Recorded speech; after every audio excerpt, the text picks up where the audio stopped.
Hello and welcome to this third video in a series on Chapter 11 of Government in America, focusing on Congress.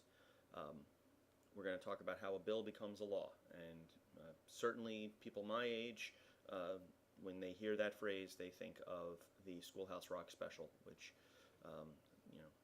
has probably been showed in a lot of classrooms since it came out. And while it is accurate to a point, and understandably so, it leaves out a number of details and a number of steps and things along the way. So while I am not going to sing because nobody wants that, hopefully we'll be able to add a little detail to that picture. So a bill is a proposal for a law. It gets drawn up in one chamber or another, and any member of Congress can propose a bill. Once it's proposed, the leader, the Speaker of the House or the majority leader of the Senate, will then decide which committee is going to look at the bill, unless there's some reason to just send the bill straight to the main floor or to just kill it right from the beginning. In most cases, the leader will send it to a committee. And right at this stage of the game, the interest groups and lobbyists are going to start getting involved and offering their input, requesting changes or making suggestions or what have you. All right. Now, any member can write the initial version of a bill, but approving the bill is not just an up or down, yes or no situation.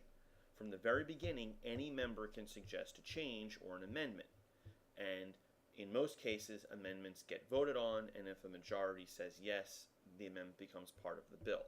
I say in most cases because in some situations, the leadership will set up the rules for consideration of a certain bill in a way that's designed to limit the amount of amending that can go on.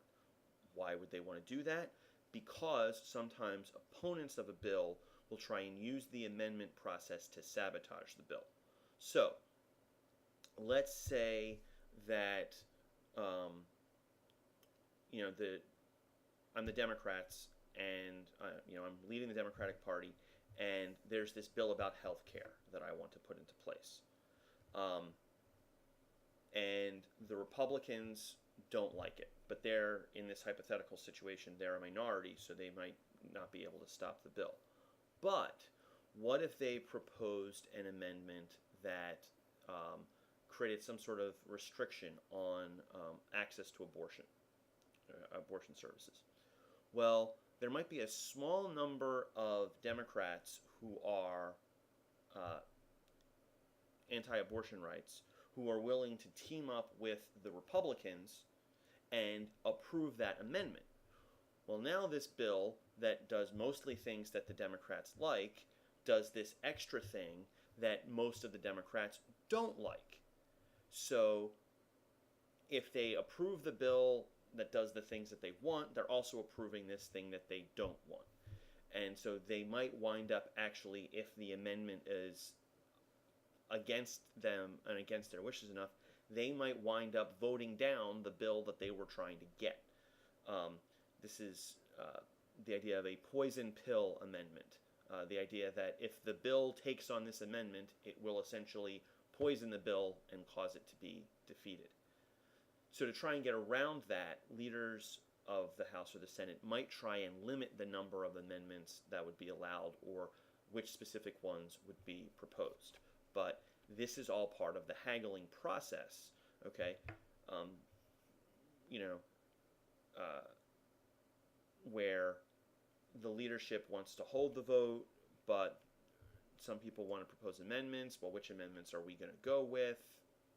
This is all stuff that has to be worked out as the bill works its way first through committee and then up to the floor of the chamber. Okay.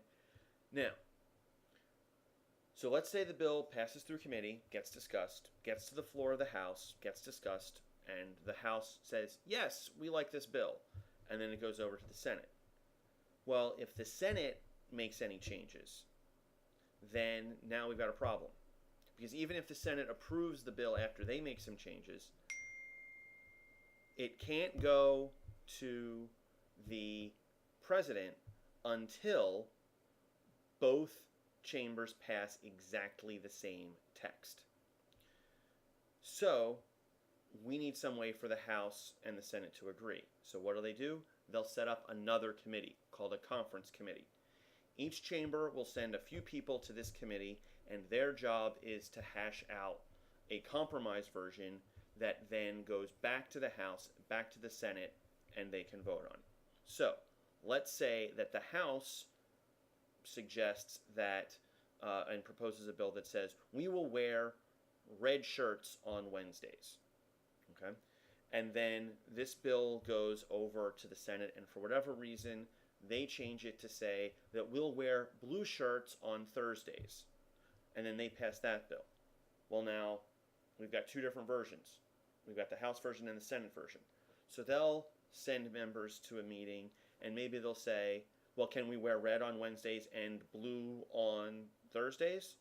Okay, that works. Oh, no, that doesn't work. They're arguing about this. Well, what if we did purple shirts on Friday? Would that make everybody happy? Oh, okay, yeah, we can do purple shirts on Friday. So now there's a version that the conference committee agrees on. They put that together. They send it back to the House and back to the Senate.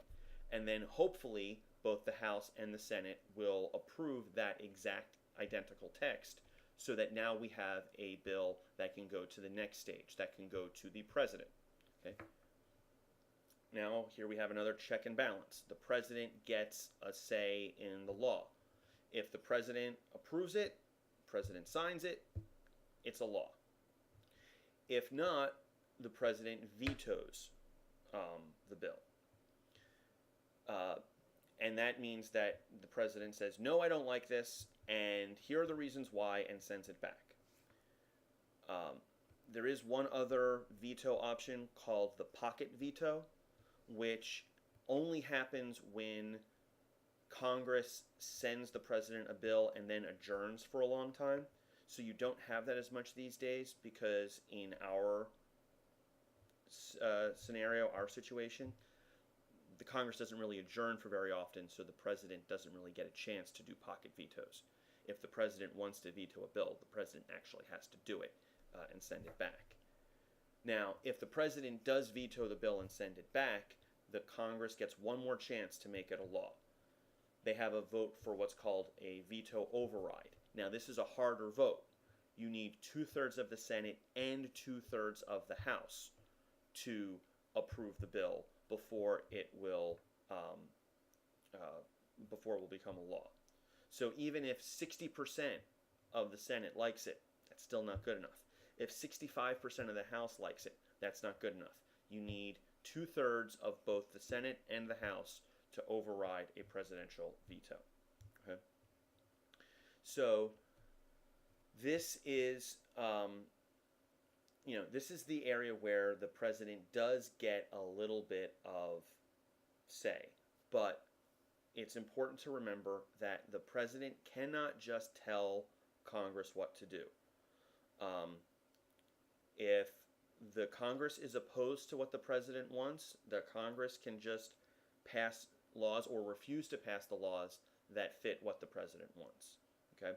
Now, the president still has a lot of power. We'll talk about all the president's power in the next chapter. But in terms of getting laws passed, if Congress doesn't want to do it, the president cannot make Congress do it. Okay? If the president's party controls Congress, then even then, there's a lot of negotiation that has to go on. The members of Congress are not just going to say, well, okay, President, we'll just do exactly what you want.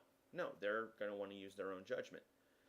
And then if the opposite party controls Congress, which has been the case, well, up until Inauguration Day 2017, that was the case from 2011 through 2016, then the negotiations are going to get pretty testy, because neither side is able to just force through exactly what it wants. All right, so that wraps up this video on passing legislation. Again, that pretty much wraps up what's in the chapter in the text.